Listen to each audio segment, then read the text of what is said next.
La barre des 1000 jours de guerre dépassée, 1000 jours de fatigue et d'épuisement que les Ukrainiens n'hésitent plus à exprimer ouvertement. Ce mercredi, le pape François a qualifié l'invasion russe en Ukraine de désastre honteux pour l'humanité.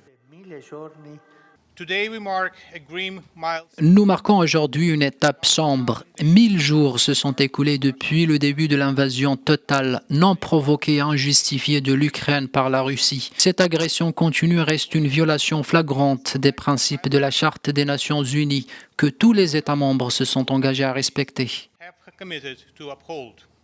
Les États-Unis ont annoncé fournir à l'Ukraine des mines antipersonnelles non persistantes afin de renforcer ses défenses ukrainiennes face à l'invasion russe. Ces armes sont équipées d'un dispositif d'autodestruction ou d'autodésactivation. Peu après cette annonce, le Kremlin a accusé Washington de vouloir prolonger la guerre en renforçant ses livraisons d'armes à Kiev. Zelensky craint toutefois une défaite face à la Russie si l'aide américaine s'arrête. L'Ukraine et ses alliés européens s'inquiètent des conséquences du retour au pouvoir le 20 janvier de Donald Trump, très sceptique à l'égard des milliers que l'administration de Joe Biden a accordés à Kiev depuis le début de l'invasion russe.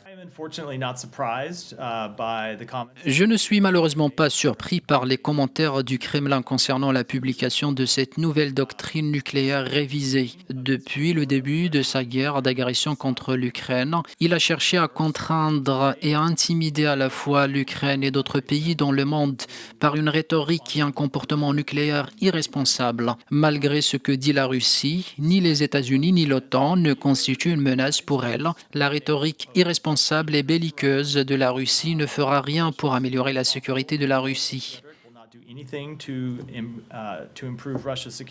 Au lendemain de la signature par le président russe Vladimir Poutine du décret élargissant ses possibilités de recours à l'arme nucléaire, le président turc Recep Tayyip Erdogan a dit redouter une escalade dans le conflit entre la Russie et l'Ukraine. La Chine a pour sa part appelé au calme et à une résolution politique de la crise ukrainienne. Sur le conflit russo-ukrainien, Pékin appelle régulièrement à des pourparlers de paix et au respect de l'intégrité territoriale de tous les pays.